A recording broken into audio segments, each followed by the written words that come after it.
Hello and welcome to the Car Care channel. This beautiful red truck over here is a third generation Toyota Tacoma. This generation ran from 2016 all the way to 2023, which is this one. This was the final one, 2023, for the fourth gen. I always warn you in my videos, avoid the 16 and 17. I mean, they had so many problems on every level. Things got much better in 18 and onwards, but this is an engine out of this truck, not this particular truck, but out of a 17 truck. We just replaced this engine on this beautiful 69,000 mile TRD Pro, which was such a beautiful car, but the engine. Don't buy a 16 and 17. It seems like the problems start one thing after another with this engine until it leads to complete failure. Totally random, no rhyme or reason. We're gonna do something here. We're gonna go on a kind of an investigation, exploratory. If you own one of these, you'll see the inside of the engine. We're gonna tear this engine down and see if we can figure out why is this happening and why is it always the same place over and over and over. Right after this.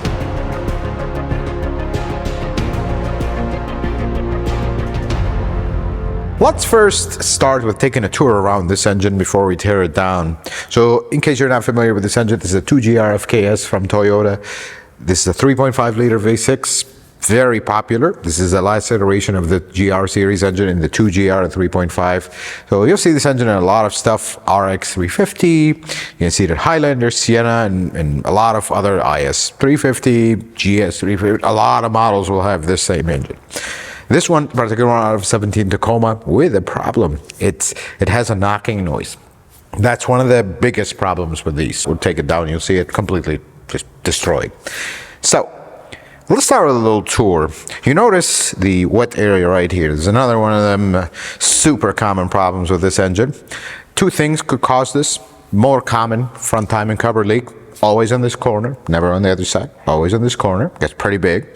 Or this little galley plug right here. This is a plug that plugs up an oil like galley. That loves to leak too on the early ones. Later ones, front cover stayed, but that galley plug thankfully got fixed. So this one, different from the previous 2GR FE, has an integrated exhaust manifold. You see that there's no manifold, it's just the pipe. Just bolts right up to it, so you don't have an exhaust manifold. Plastic valve covers. This does have direct injection, so the direct injectors would sit right here. This is the 6, and the high pressure fuel pump would sit right here. Because we have a plastic valve cover, they moved the VVTi to here. So you have an actuator here. All that actuator does is, this is an oil control valve.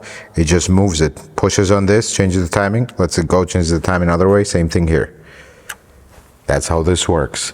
It's otherwise similar to the 2GR, regular 2GR. If we come around here, there is this bypass pipe that goes right here. Notorious on the early ones because this was plastic. It used to be aluminum in the previous GR engine. Now it's plastic, loves to leak. On this particular engine, it was actually leaking. You see the remnants all over the transmission. Yeah, not a great, some of the stuff here, not great. So here's another one. This little baffle is a terrible idea. Because when you go try to remove this out of the car, if you don't have the exact OEM hook, which they no longer put, Toyota used to leave the hooks that you lift the engine from on the engine. They don't do that anymore. You have to buy them separate. You have to buy this very specific, super long hook that goes here and turns. Otherwise, no matter what you do, you're going to either hit this ear, which you notice this one, we didn't care too much removing this because it's junk. It broke the ear here with the chain. Getting the new one in, you have to remove the valve cover off so you wouldn't break it, and then you can hook it from here and go around. Just, you could have made this a little bit better. Just saying that, get it out of my system. For some reason, we never have a front timing cover leak on this side. So why can't we do the other side like this one? Unknown. Then the location of the starter is right here. Not great. You could just tell by this. Do you see this little cutout right here? That's where you get your torque converter bolts. You could tell that they kind of had to do that cutout last minute because it's a terrible location. That's all I'm going to say. This engine in the Tacoma is a very difficult engine to pull out. very difficult because there's so much stuff attached to it, and then the oil filter housing is like this long, and you have to actually remove it out of the car. It's just not a simple engine to work on. I feel like the V8 in the Tundra Sequoia is simpler to work on in the car than this one. That just says it all. Having said that, let's start tearing it down, because the problem with this one is it ticks, or knocks, not really ticking, and cylinder wall is destroyed. So let's go in and see what we find. Let's start by removing this valve cover, which, if you are removing it and you have a live car, this one has stuff missing. The cam sensor bolt does hold the valve cover on these two, so you have to remove those as well. Let's take a look. There's something about this valve cover that is extremely annoying. This baffle. You see how it sticks out? So in the car, when this is innocently sitting here, you have all kinds of stuff here, especially if you have like a TRD Pro. You got this giant hydraulic unit here. You can barely get this out. If you're like trying to put the cover like this, you can actually catch this on this and break it off. So be careful with that. Now, I noticed something here. This has a little bit of sludge buildup in it. Yeah, there's definitely a little piece. Well, let's take a look at what we have here. This is a pretty typical 2GR setup. Roller rockers. This one has honeycomb shaped valve springs. You do have a hydraulic lifter right here in this area. Pretty typical setup. They are not the same as a regular 2GR FE, but very similar. So you have two individual caps, same timing chain. We're going to look at the timing chain design here in a moment. But when we pull this out, we'll show you all these individual parts outside. But you notice this one only has, so the 2GR FE had the oil control valves on the valve cover, so it would have two gaskets right here. This one only has this one gasket here, which is for this baffle.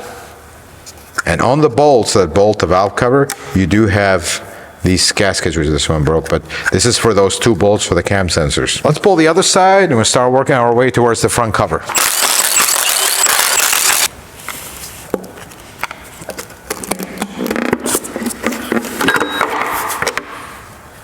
Same thing on this side, pretty clean. You notice this engine is very clean.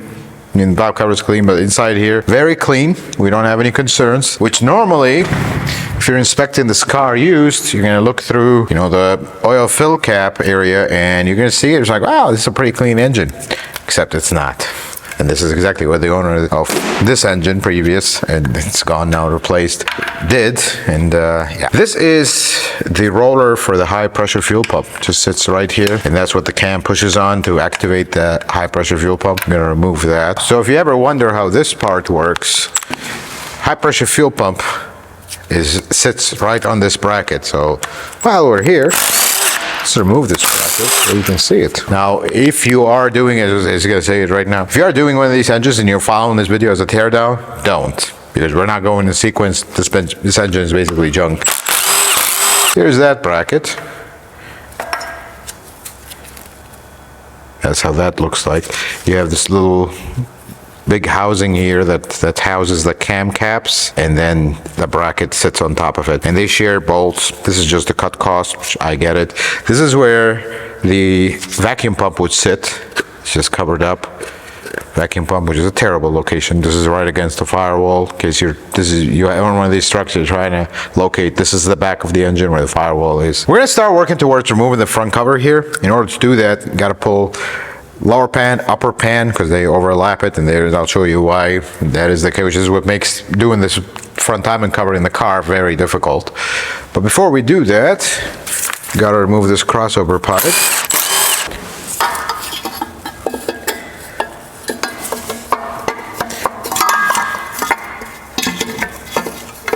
And this is exactly why mechanics and engineers don't get along. This crossover pipe is very fun to remove because they did this cutout right here.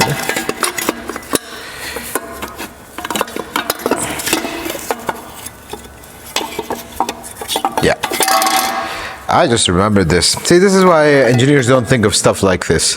They have this little support right here, so when you pull this pipe, how do you get this out? You obviously can't feed it the other way, and you can't feed it this way either. So there it stays. At least I can push it forward, so clear my engine stand. It's such a terrible idea. They did this in almost all GR engines. I'm almost tempted to just cut it because obviously this is junk. Let's flip this engine. Let's start. It's gonna kind of dispose of all of, here we go, of all of his vital fluids.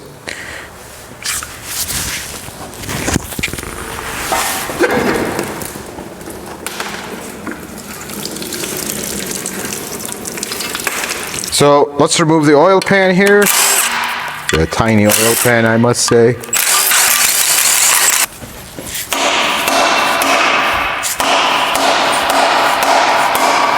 Folks, when you remove this, you want to hit it somewhere else. Not this is a weak spot, but this, again, is junk.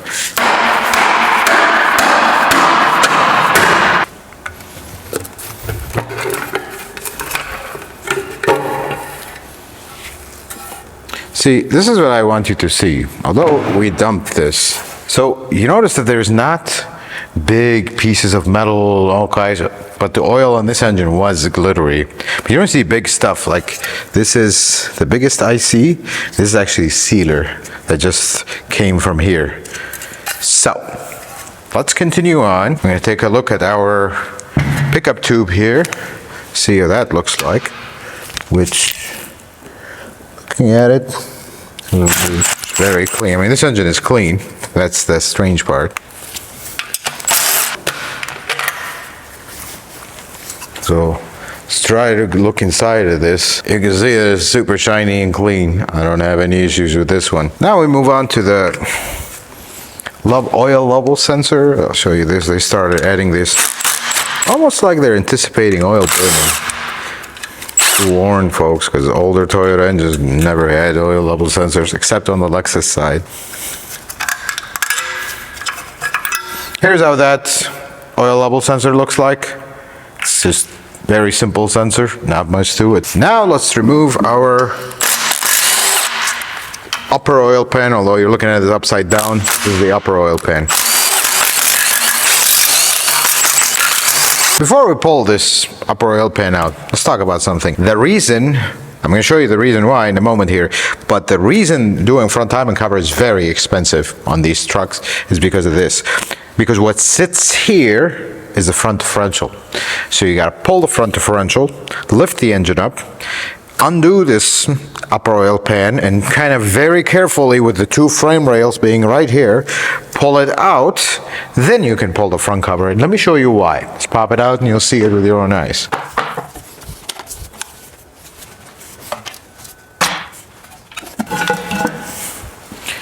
Okay, let's take a look at the reason why this is not fun to do in the car.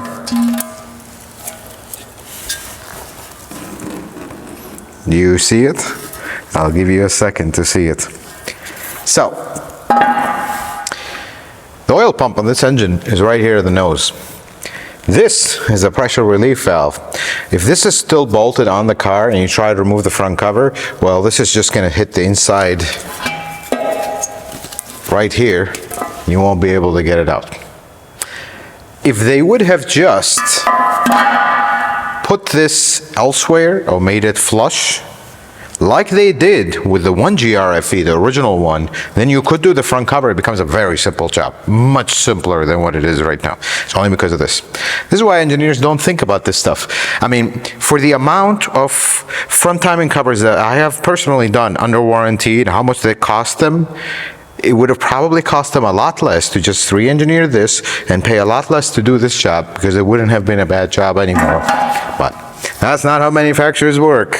Now that we got this far, just flip the engine back, we'll get the front cover out, and we'll start taking chains and heads and start inspecting things. Although you don't have to, I'm going to remove this water pump.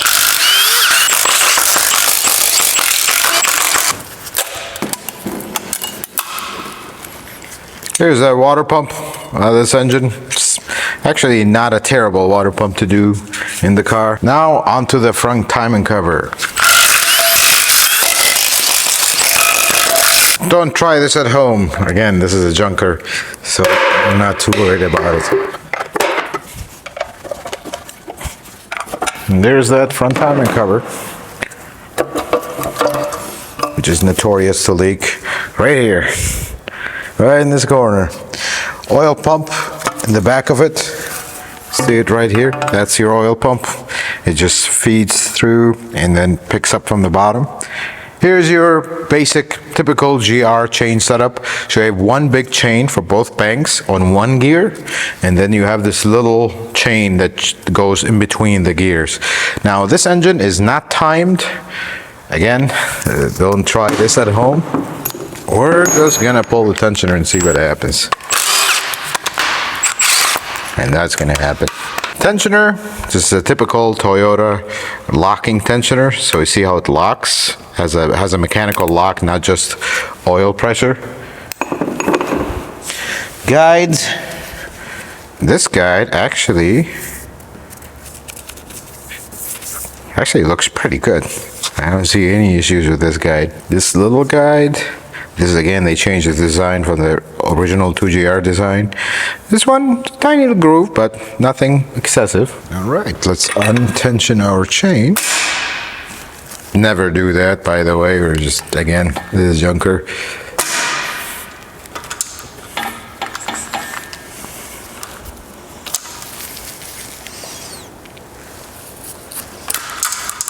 Oops.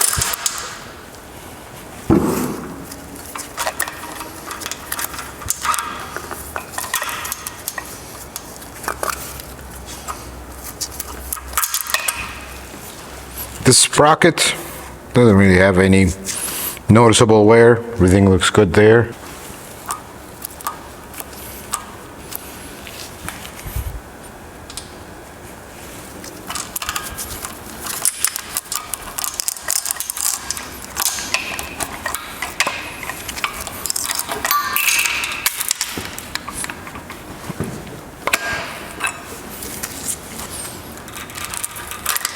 Here's the timing chain. I gotta turn that gear, get it out.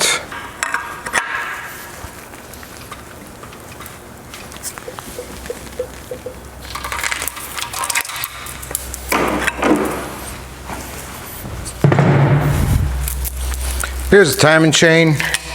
Notice the paint marks are very visible on this chain. So actually there's nothing wrong with this chain, and that's not the problem with this engine.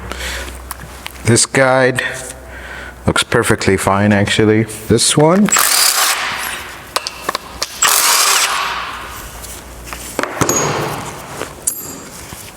this guide also looks perfectly fine. So something is still good, this engine. Let's remove the cam tower, and this is like the upper part of the cylinder head. Don't try this at home, because that means you're gonna use an impact, because it doesn't matter here, but you could break a cam this way.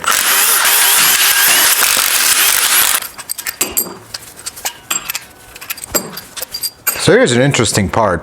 Right now, I've taken all the tension off of it. There is tension on these cams. The only thing that's holding it is the sealer. That's how good adhesion we got here. Just wish they would have gotten that same thing on the front cover. That would have been great. This is, see how strong it is? It's pretty cool. Very good adhesion on this one. Matter of fact, too good.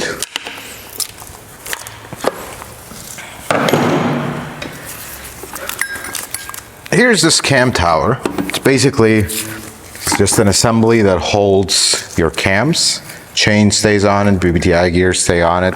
This is the upper part of the cylinder head. Now, this is your actual cylinder head. Here are the roller rockers. See how they have rollers here? So the cam, as it comes down, it pushes on this. This is a lifter right here. It gets pumped up with oil. So it always maintains this tight on the cam. So cold, hot, things expand, things contract. This will always maintain it at close clearance, so you would not, this is how basically the engine self-adjusts for valve clearance. So when the valve pushes, the cam pushes here, this will hold tight and it'll push the valve open, which here's that valve, does have a cap at the top of it. So here's something interesting for you. If you have a Subaru boxer engine, this cap is a valve adjustment. This is just a fixed pivot. That's how they do that in Subarus, but here we have, of course, hydraulic lifters. So let's do something. Now our lifters are exposed. Let's see if any of them have pumped down. Because if you push on it and it goes down, that's not good.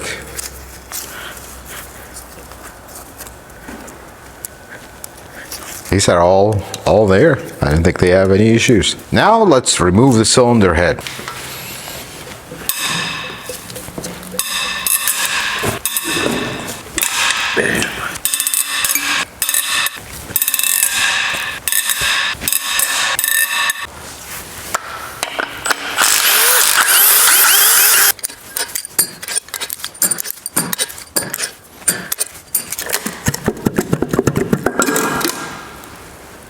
So here's that.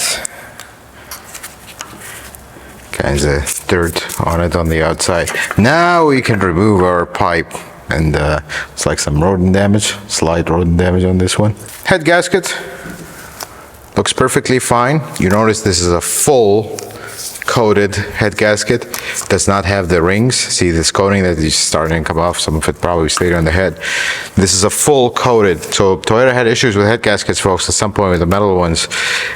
They only used to put the coating here and then empty space, then coating again. That's when they had problems. Now they coat the whole head gasket. Because even with that, you see that the area where the cylinder head contacts is like this.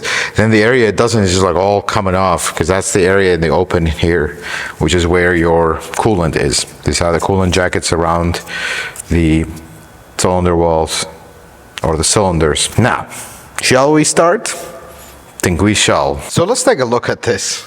This is, it's alarming how much I've seen in these. Remember, this engine has 69,000 miles. Look at this. What exactly happened here? That looks terrible. That is, I mean, this is like a sandpaper here. What's going on, Toyota?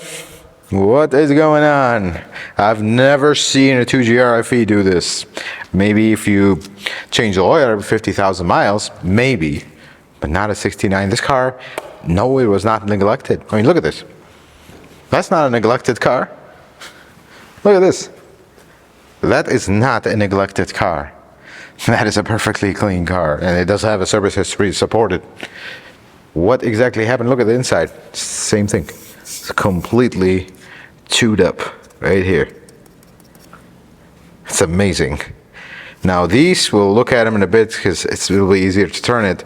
Now, some of you will say there's a little bit of rocking. See that? For the 2GR engine, this is actually normal. And this is the strange part. Even the 2GR-FE, the early ones, the second generation or first generation, were even worse. You can hear them when they're really cold. They'll start making noise, but we've always seen this. These engines run for hundreds of thousands of miles. So let's talk about this before we go look at the cylinder head. Do you see this coating transferring here? This is usually how external head gaskets leaks start. See that pitting, all that pitting? This is from salt, because if you look at this, all this oxidation, this car has been hit with salt.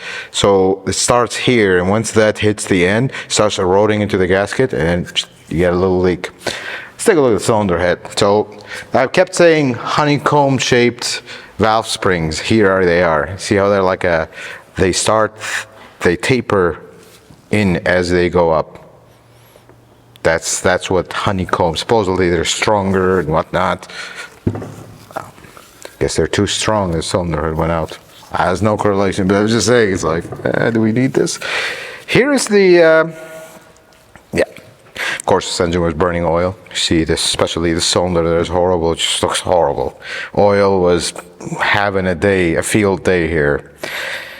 But otherwise, it looks relatively okay. Here's some details I want you to see. Do you see this opening right here?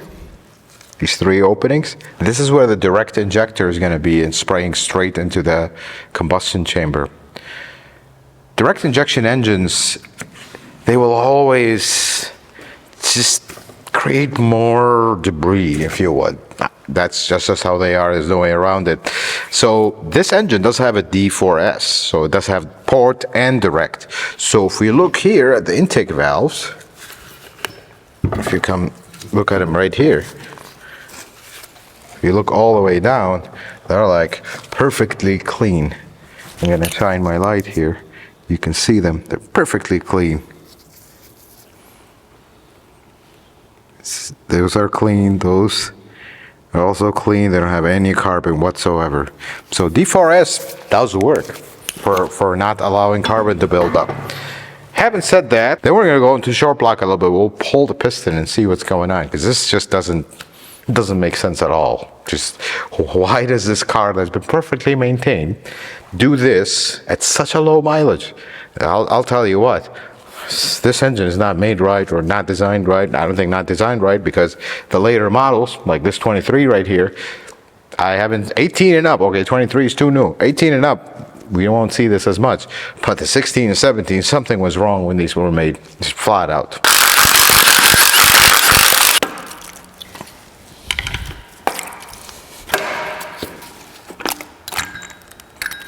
Same thing here, everything looks in order. These rollers look perfectly fine. Right, lifters, let's pull these. Check out our lifters. These are all perfectly fine.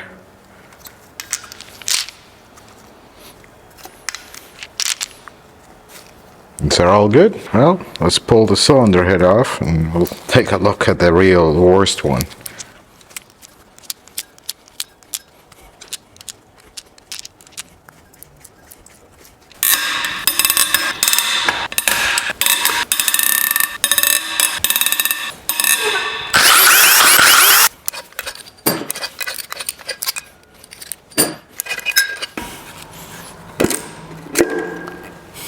Now let's look at this one. This is, let's first check it.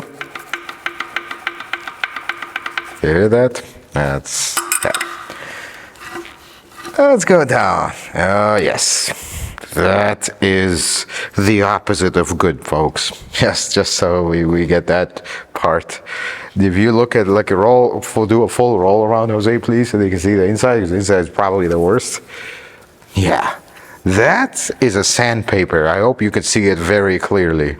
And then this is just completely destroyed, for lack of a better word. So here's a failure pattern with this engine that we're seeing. Always one cylinder that gets so bad that just, it's like, oh my God, what happened here? And you will see multiple other cylinders that are perfectly fine. And it seems to always be the middle two. See, in some cases others run them, but it's always one of the middle twos. It's either this side or this side. So when we started the video, I actually told you it's the middle cylinder on this side. That's because in this very time period, we have three of these. This one is this one is this one. And here's the best part. We actually grabbed the engine to do this video with from the other one that I thought it was this side. That's why we were talking about jumping back. But it's always one of the middle ones. I don't know why. This one, these two are the worst, but this one definitely has wear. So let's do something. I want you to see something. This engine was knocking. What was knocking? That's what we're trying to find out. So this side does have wear. So I'm going to find the best cylinder, which I think is this one. I'm going to raise it up, because this is where we're going to start our kind of inspection. So if you look at this piston, it's all the way up. I'm going to rock it back and forth. Let's listen to it. It moves ever so slightly, and with 2GRs, even some engine builders will not agree, but that is normal because we see that all the time. Now let's go look at our bad cylinder here. Yeah, that shakes a lot more. We're going to take it out and measure this, measure the bore, but this moves a lot more than this one.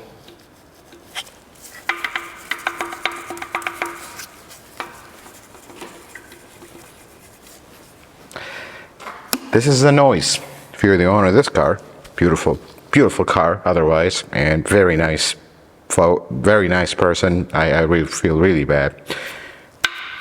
This is the noise you were hearing. As this car is running, that's what you're hearing. And the more it does that, the more it's destroying the cylinder.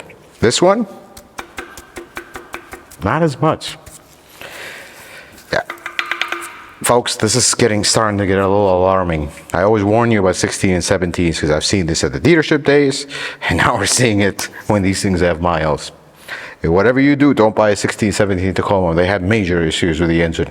If it's not this, it's this front cover that's guaranteed, almost guaranteed to leak. If it's not that, it's the galley plug that loves to leak on these. So, and the rear crossover pipe, this one had both. So I had this one and the crossover pipe.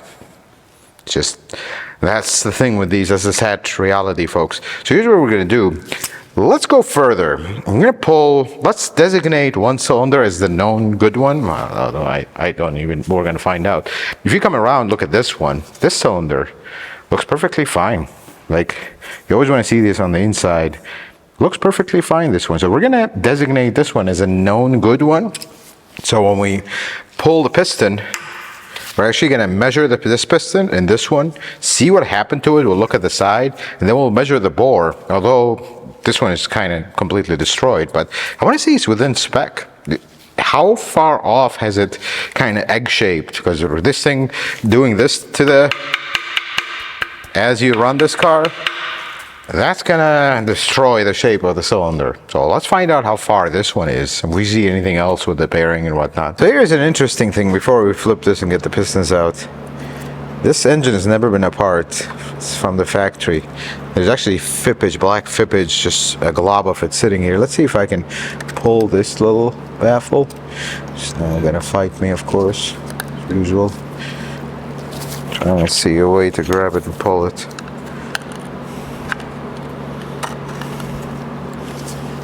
There it is. You see this? This is cedar from the factory. Why is it black? I'm not really sure, but yeah, that's interesting. Actually, I'm come to think of it, that is, I take that back, that is not cedar, that's part of the head gasket, that black material. That's what that is. Just trying to bring it out so I can grab it. These baffles, they put them here just so it wouldn't make a gurgling sound.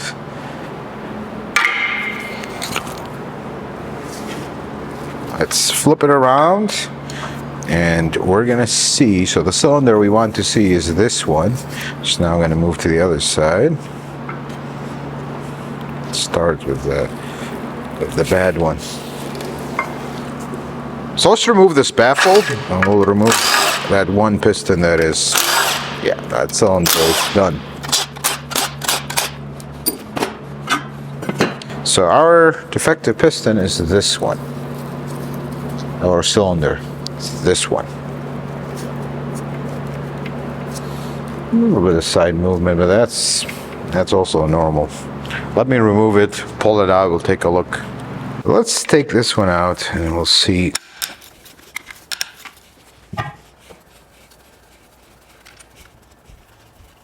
Let's look at the rod bearing first. Now, let's just say one thing. As bad as that cylinder looks, this is a brand new rod bearing. Now, here's what I was going to say that. Would you imagine pulling a V35A and looking at that and it looks like this after 100,000 miles? That would be very nice. That's what I'm going to say. I mean, this cylinder has had a severe event and the rod bearing looks perfect. Let's look at the other side, which I imagine will be exactly the same. Yep. Not even, this has a coating, not even the coating is worn. Well, let's pull this piston down, see what happened to it.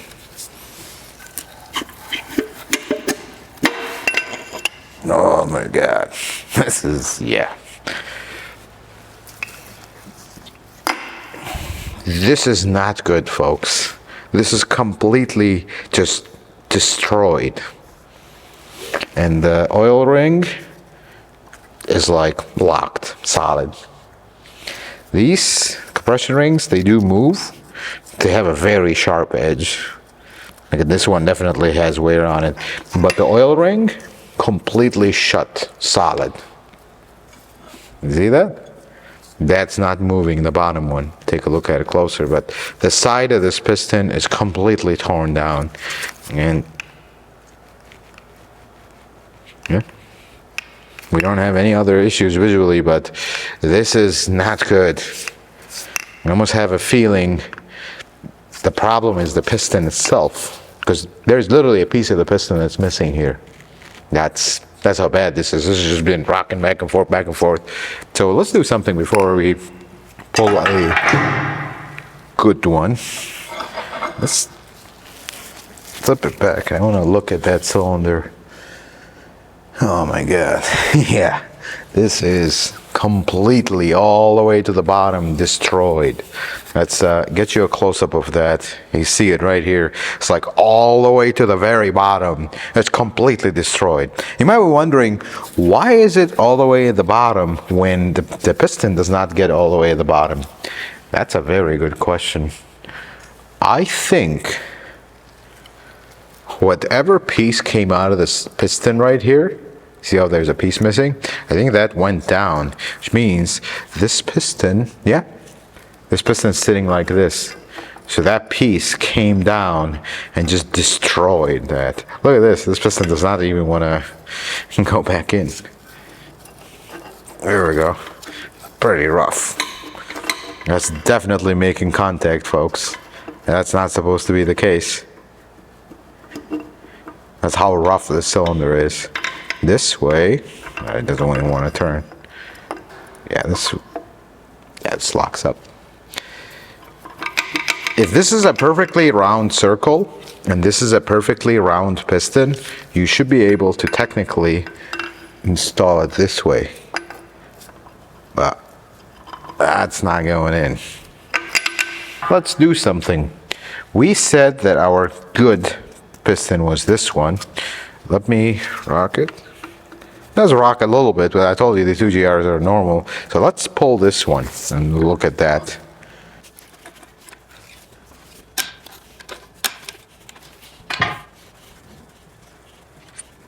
So I don't know if it's clear on camera. There's a little bit of bluing here. That is not bluing from overheating, folks. Because if this was this hot, this rod bearing would be terrible. And this looks perfect. It has one tiny scratch in it. That's not, I can't even feel that. So that is normal for manufacturing. Let's pull this piston out. Do some testing with it. See, this is a concern. This is a big concern. This was the good cylinder. Look at this. Folks, this is 69,000 miles. This thing should look perfect. It does have wear on the edge. Let me clean it up so you can see it. That's the other bearing. See that wear?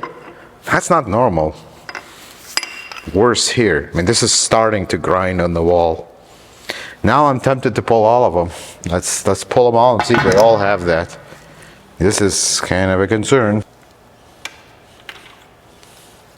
This rod bearing, same thing. Looks perfect. Let's see this piston.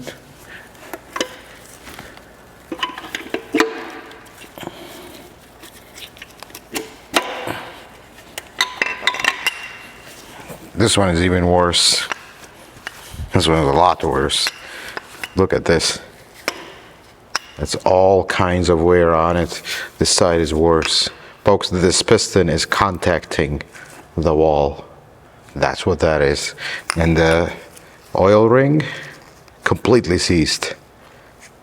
That's a problem. This is completely seized. It doesn't turn, doesn't do anything. These two turn perfectly fine. That's a problem. Let's keep going, see what we find. Are they all like that? This rod bearing is perfect as well. Same thing. There's a lot of wear on the edge here. A little bit less here, but still. Oil ring completely seized. I mean, this one is like a rock. These two move. That's not good. This rod bearing is fine. I think at this point we don't have a rod bearing problem, but still, these look perfect. I mean, perfect is the word, what you expect out of a Toyota engine, but not the pistons.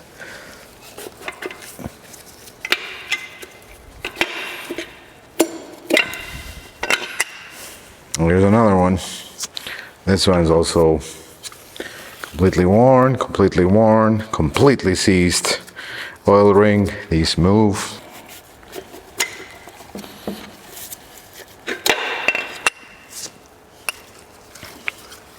Same thing. It's a lot of wear. This one has actually the least of all of them. This one came out of this cylinder. So I'm looking at it here, actually it looks like a good cylinder. The oil ring here. Oh wow, the oil ring moves on this one. You see it? I hope, let me get real close. See this oil ring? How it moves? The bottom one. See how it has movement? It actually moves. Don't worry about this one. This one. See how it has movement? A little bit? That's all it is. Let me grab another one. You'll see how it's like solid. Look at the bottom one. I'm going to try to move it. That is not doing anything. And I'm just noticing something. One of these, maybe it was just the angle that I had it. One of these did not want to move freely. That's of concern. This thing is like jammed in here. And it's like a lot of debris on it. So strange. Like I can't even move and get it to move anything. Yeah, I pushed it now. This is a lot of force. That's a concern. Let's take a look here, because now we have all cylinders open and we could take a close comparison. Check this one out. This one also has the same wear. So you see that big line.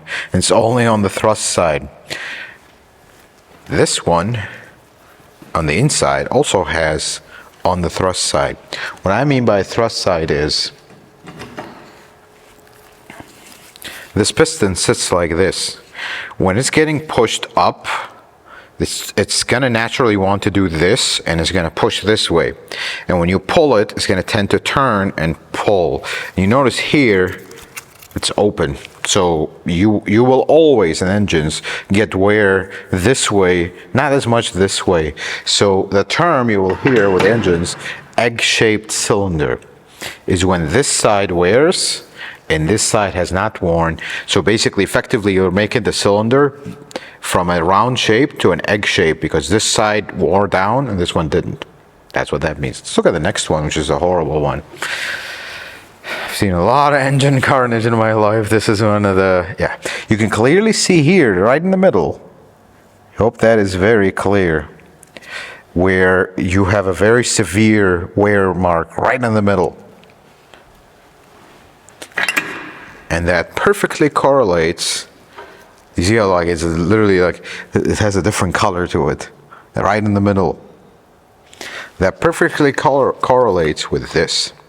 And look at that. The thing is coming apart. I mean, I wonder if yeah, that has a. I just noticed that has a crack. Look at that. Look at this. There's a crack right here. Let's grab another piston, see if it has that. No? Let's make sure we're looking at the same side. Yes, we are. Put them right here. See them. Yeah, that one has a clear crack and it's right there. This one has nothing. So that crack correlates to this. A piece of it fell off and it started completely eating that cylinder. So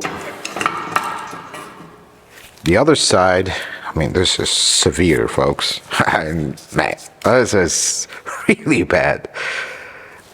And for you to get a reference, let me grab that other piston, which they all have wear. But this other piston, see, you see some of the color on it? This one's completely gone. That's the first problem. Let's focus our attention to this piston. I'm gonna get the ring out of it. If I can, I think I need a pick. I'm gonna need a pick. There it is. This is what holds the wrist pin in place, which is not going to come out.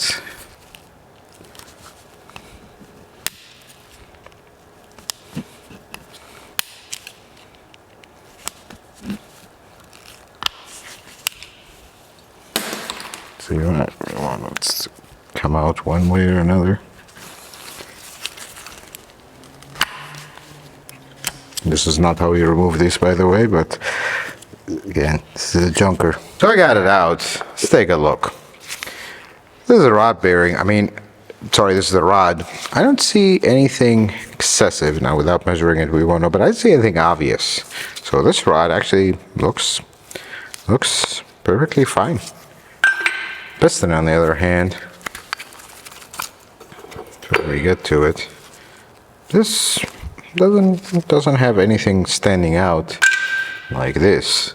So let's do something. Let me pull these rings, which are low tension rings. Just pull them out by hand.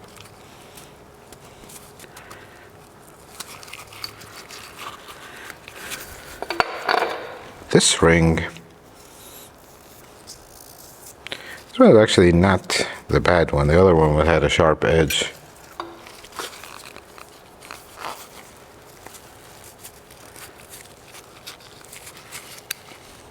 Yeah, you can literally see it. You see the shiny edge?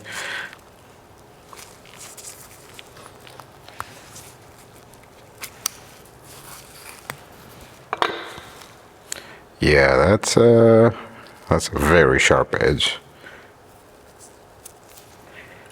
Now the oil ring, I'm trying to understand, this thing is like on there.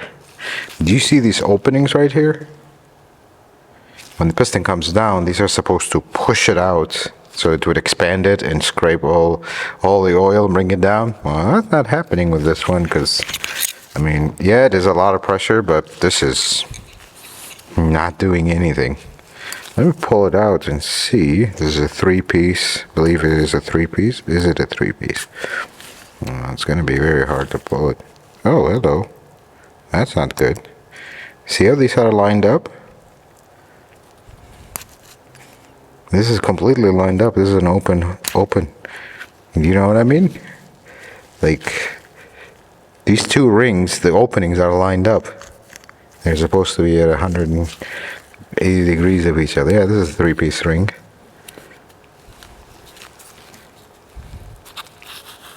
Yeah, this is, look at all these.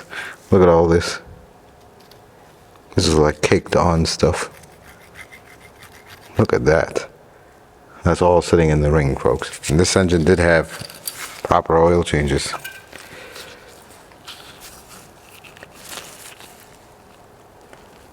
Let me see, here's the opening. Now it moves.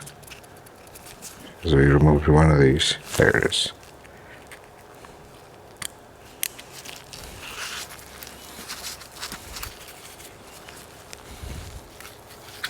Same thing. Look at that. Like, this is hard stuff. I even scraping a screwdriver. And these two also have a little bit, but not like this. This is like caked on. Now the spring. Okay, there we go. Yeah, this is loaded with stuff. So let's do something. Now this is a bad idea. Find my oil ring.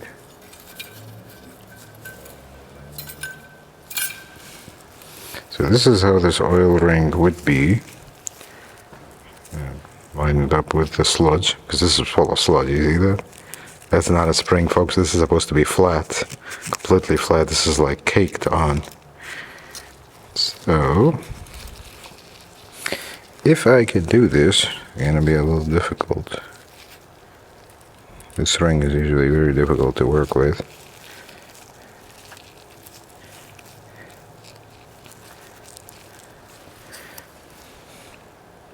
Yeah, I don't think that's going to happen. This is technically supposed to just slide in there and not give us any resistance. That is not going to happen.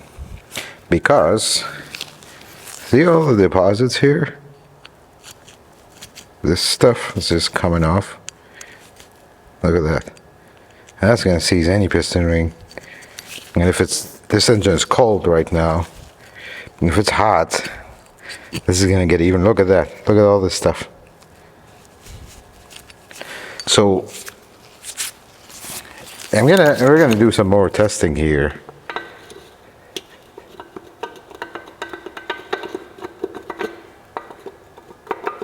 See, now it goes into pretty rough. Like, we definitely have contact. We do have a road. No, but this doesn't even have like a bridge here. But this is pretty tight here. I feel like it's too tight. Let me pull one of the other ones out. The good ones, which they are not exactly good. This one also, bushing's fine. Doesn't see anything. I don't think our problem has to do with the rods. I think our problem is pistons. This one, that's pretty normal, these two lines. Let's pull this ring.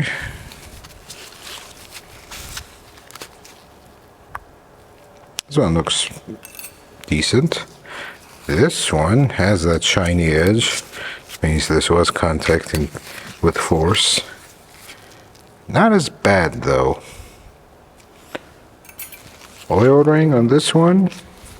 Yeah, that's not happening. Look how I'm pushing it at the bottom and it barely moves. Now it's freeing up. This is not good. Let's put it this way. Let me find where the opening is. My eyes don't work anymore. These are tiny. The opening will be very small. Here it is. See, this one is not lined up. See, here's the opening. And the other one is closed here. That's how they should be. Yeah, this is very rough to come out. Look at the stuff that's sitting in it. This is very rough to come out. So this one was definitely heading to the direction of the other one. See, now it moves. Still not really moving very freely.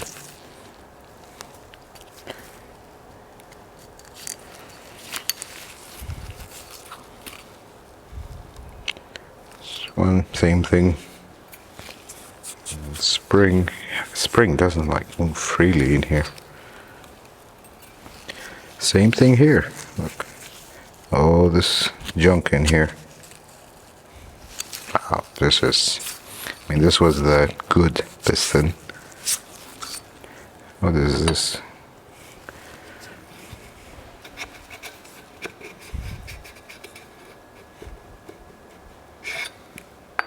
Well, this is just eyeball and we're going to measure it.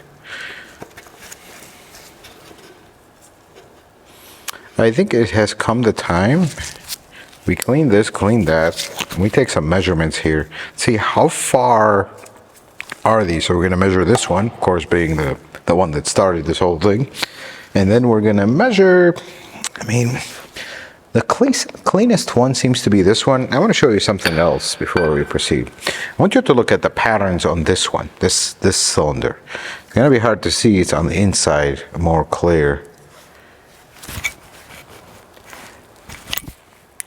Do you see that pattern that it has? It's kind of a weird, almost like, the best way I'll describe it, it looks like goosebumps. That is caused by two things. Debris, basically dirt, will do this, and moisture. That could be the beginning of rust. If you see that in the middle of all the cylinders, or in every cylinder you see that spot, this engine sat for a very long time. Usually they'll leave that mark. Eventually it'll go, but if you ever look inside of an engine, that's what you're going to see. Let's go measure this piston, which is somewhat good, and then we'll measure the bad one, see what the difference is from spec. Then we'll measure two of these cylinders to see where we're at. So here's the interesting part. We measured these, and just to give you a reference, I'll tell you where we arrived at. So the minimum diameter of this piston is 3.6940. The standard, when they are new, is 3.6992. to 3.7004. Here's what we measured on this one. This is like, still has wear, but it's not significant. On the upper edge, we have 3.6996. That puts us a little bit close to the low of the standard, but we're nowhere near minimum. But at the bottom, we are at 3.6986. Not quite below the minimum, but this piston has more wear here than here at the top. That tells me that this is like a shaped, this part is thicker than a little bit down. So the wear is more located at the top, not at the bottom. Although when you look at it, it appears like the wear is located right here. But no, it's more at the tip than the bottom. Then this piston, this is the interesting one. This piston was all this wear, and I feel like some of this rough surface may have to do with it because there's stuff sitting on top. In a little bit towards the top of it is 3.6995. At the bottom, right here where it's severely worn at the bottom, 3.6981. That's not below, that's below the standard, but not below the minimum. So that's pretty interesting. Let's go take a look at our bore. Yeah. We're not gonna do like complete accurate measurement here. I just want you to see the difference. So let's use this. We're just gonna go a quick reference just to get an idea where things are at and how far they are. I'm gonna use this as a good reference point. So if we come around, we'll show you this. So right here, I zeroed my, actually I'm gonna move it just a little bit.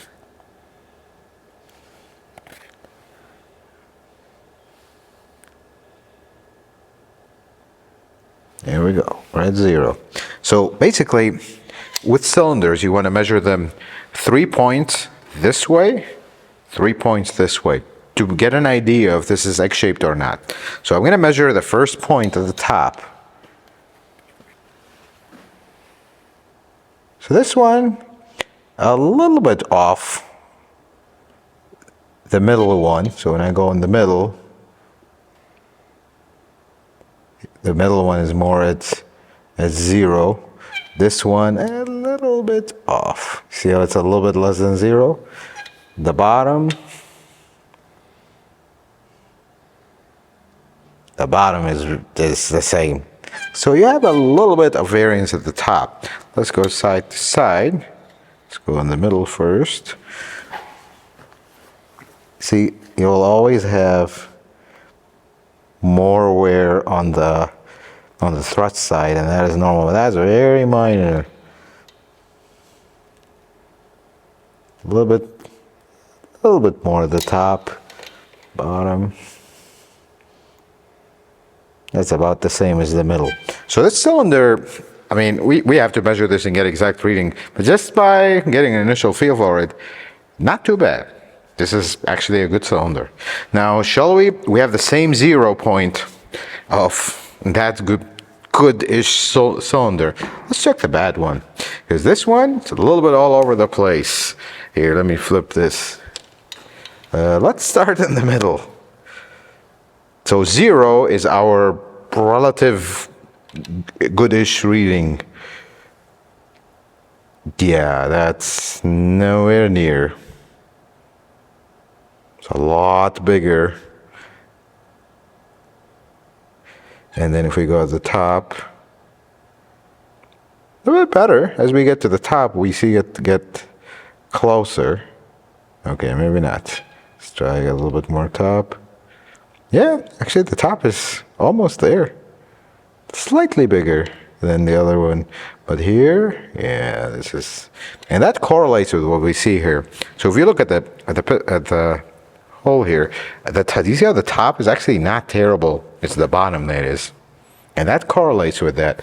So if I go all the way at the bottom of it, yeah, that's like the worst point. Let me adjust it again. Yeah, that's probably the worst point of this cylinder. And then this side, this is going to be the interesting one.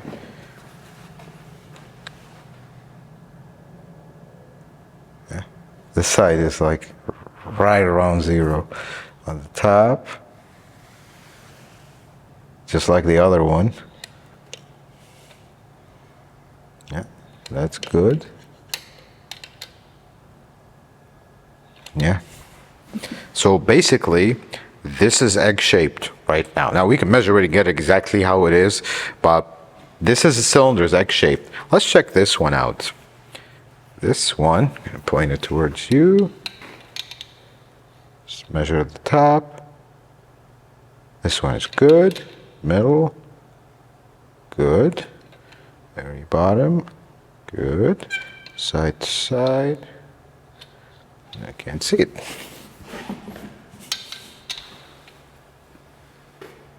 Yeah, that's about consistent. That's about consistent with the others. It's a very bottom point. It's about consistent with the others. How about this one? This one does have a lot of wear as well. Right in the middle. Let's see this one. Gonna get it right at the wear point. Wow, I'm actually impressed by this cylinder. Because I'm right at the point where it's looks worn. No, it's not too bad. But the top, that's not too bad. No, the cylinder actually is not too bad. See this way? And about consistent with the rest. Same thing. Same thing. Ah, the cylinder looks, I mean, if you look at it, that looks terrible. Yeah, it looks terrible. But that, measuring it, is not quite as bad. Actually, we're getting a 0 now. That's interesting. You see something? I'm going to get it to the worst spot. Right here. Yeah, I mean, that is right there. That's interesting. So this cylinder is egg-shaped, but we are doing all this to answer one question. Why did this happen? That's the question we want to answer here. What happened here? Why did this completely get chewed up? Because I have reason to believe the reason this cylinder is egg-shaped is because of the wear that it has, not because something was wrong with this. Because you see, even this cylinder that has wear is still a cylinder, not egg-shaped. Here's what I think happened here, and this is, you know, I'm almost tempted to go buy a piston for a 2G RFKS from like a 23 and see. Let me grab the piston and I'll show you. Here's what I think, and this is, I'm going to verify this and maybe release a follow-up short or something. I think what did this whole thing is the oil control rings. I think they got stuck and they start just wearing into the cylinder until, of course, when it wears it out so much, it's going to be egg-shaped because that's the thrust side. Because, and we go back to the same thing, these openings, if I am not mistaken, and don't quote me on this, I'm just remembering off memory, the 2AZ has 4 of these, the updated pistons. This one only has 2 on this side, 2 on the middle. Is this not getting enough pressure where it's moving that ring, and now it's getting stuck? Because this, okay, we can say this is a sludge problem. I'm sorry, this is not a sludged up engine. Look at this. That is extremely clean. Look at all this. This was a sludged up motor. You will see it here. I mean, this is as far as varnish goes on this engine. Look how little it has. Very little right there. That's about it. So that's not the case here. And why is it only 16 and 17? That's the question. I think this is the problem right here. And this is the only part that I see visible sludge. I mean, look at this. Look at all this sludge. That's like solidified. I can't even like take it off, barely can take it off. I think this is a problem. And I have a feeling, and I'm going to verify it. They may have changed this part after they discovered, wait a second, This is not good. They changed something here because this problem completely ceases to exist 18 and up. I'm going to look into this a little bit more. I actually did not, we didn't know what we were going to exactly find when we went into this, but now I'm going to look into it some more because this is very fascinating why this happens. I mean, this car has 69,000 miles, has full service history, clean engine, verified. Why did this do this? The more important thing is, if you own a 16 and 17 Tacoma and you're looking at this and you are concerned, I would be, honestly. Borescope cylinder, Polar 6 spark plugs, borescope cylinder, especially the middle ones. You see the middle ones are the ones that always get the most. If you see these lines or reminiscences of those lines, kind of embrace for impact, if you would, because it's coming and there's not much you can do about it unless you tear the engine down, and at that point, when you just keep driving until it happens, because there's nothing you can do to save it, because it's still unknown if this is the actual problem. Because what happens if we tear this engine down, replace the pistons, replace the rings, and then it happens again, and then our theory was incorrect and there's something wrong with the cylinder itself, or for the block itself. That's the mystery, folks. This is where this becomes very interesting, very fascinating, very sad at the same time. That's really the most important part, because the owner of this car was heartbroken. They bought a beautiful Tacoma, low mileage, good maintenance history. The thing was pristine. Then this happened, shortly after they bought it. It just started knocking and got louder and louder and louder. They thought it was a vacuum pump, which is another common thing with these. The more stuff you have, the more stuff they can break. They replaced the vacuum pump, same thing. They brought it to our shop. I hear the noise, like, yeah, I've heard that before. Borescope cylinders, and we saw this, like, yeah, this is a problem. And the bigger problem is, have you priced out one of these engines? Used, whatever the case may be, they're ridiculous because they're in very high demand, folks. You might not hear about it. Everybody's just talking V35, V35, V35. This also has a problem these years, and it's catastrophic. There's nothing you can do to save this and make it work. Now, the only difference between this and the V35, this will not strand you on the side of the road yet. I haven't seen one do that. It'll run rough, it'll knock, it'll make all kinds of problems, but not strand you. So at least there's that part. But this was very interesting to me. I love diving into engines to see what happened to them. But I hope it was as interesting to you. Learn something, just check out this engine. Hopefully you have an 18 plus Tacoma, or other models that have this engine that seem to not be affected by this. Seems to be only the Tacoma. Now you get to see what's inside your engine. It's pretty cool. It's basically a GR series engine that got updated with direct injection and whatnot, but pretty interesting. Folks, I hope this video is helpful and informative. I hope you learned something new. If you like it, consider giving it a thumbs up. If you're not a subscriber, consider subscribing to the channel. Check out some other videos. Until the next video, folks, may the Lord bless you and keep you, and you have yourself a wonderful day.